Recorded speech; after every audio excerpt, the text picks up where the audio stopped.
ሰላም ጤና ይስጥልኝ የተከበራችሁና የተወደዳችሁ የዩቲዩብ ቤተሰቦች እንዴት ናችሁ? ደህና ናችሁ?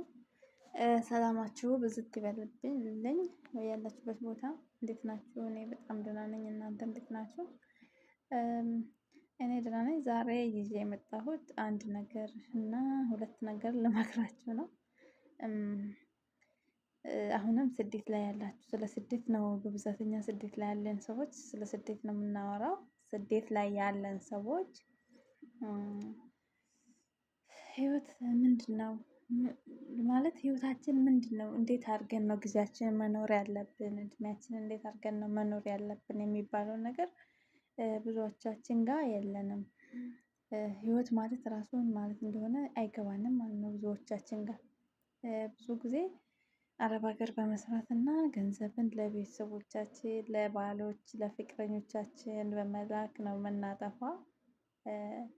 ይሄ ደግሞ መሆን የለበትም ማለት ነው።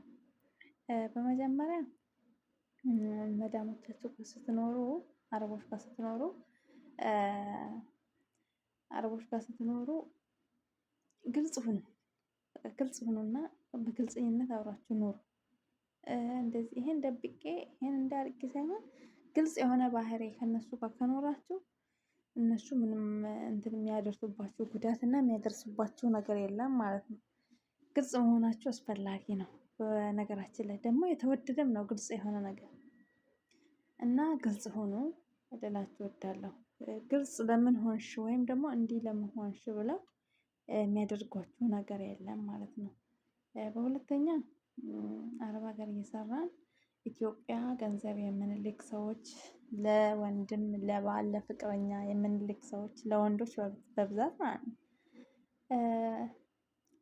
ኖ እኛ ነን እኮ የኢትዮጵያን ወንድሞቻችንን እያደከምንና የራሳቸው ኮንፊደንስ እንዳይኖራቸው የምናደርጋቸው የራሳቸው ኮንፊደንስ እንዳይኖራቸው የምናደርግ ብር መላክ አይደለም መስጠት አይደለም።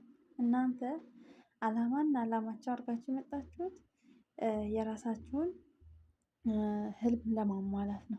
በመጀመሪያ ደረጃ የራሳችሁን ህልም አሟሉ። በሁለተኛ ደረጃ ደግሞ እንቅልፌ የመጣ ነው መሰለኝ። በሁለተኛ ደረጃ ደግሞ ገንዘብ እየላካችሁ አታድክሙ። ሁል ጊዜ ገንዘብ የምትልኩ ከሆነ ወይ ለፍቅረኞቻችሁ ወይ ለባሎቻችሁ ወይ ለወንድማችሁ የምትልኩ ከሆነ ማለት ነው እነሱ ሁል ጊዜ ከዚህ ከእናንተ ነው የሚጠብቁት። ወደ ሀገራችሁም እንድትመለሱም አይፈልጉም ማለት ነው። በሁለተኛ በቃ ታደክሟቸዋል ይደክማሉ መስራት አይፈልጉም። እህት ካለችው ገና ትንሽ ሴት ልጅ ካለችው ራሱ ቶሎ በቃ አረብ ሀገር ሄደሽ ሰርተሽ እንዲህ ማድረግ አለብሽ ብሎ ነው የሚሞላት ማለት ነው። እንደዚህ መሆን የለበትም። ሁለተኛ ልጆቻችሁን ወይም ደግሞ እህቶቻችሁን የምትልኩ ሰዎች እህቶቻችሁን ወይም ልጆቻችሁን የምትልኩ ሰዎች እባካችሁ ህፃን ልጆችን አትላኩ። ህፃን ልጆችን ባትልኩ ደስ ይለኛል በጣም ቢያንስ ጠንከር ያሉ ልጆች ቢሆኑ ደስ ይለኛል። አረብ ሀገር የሚመጡ ሰዎች እንደዛ መሆን አለባቸው።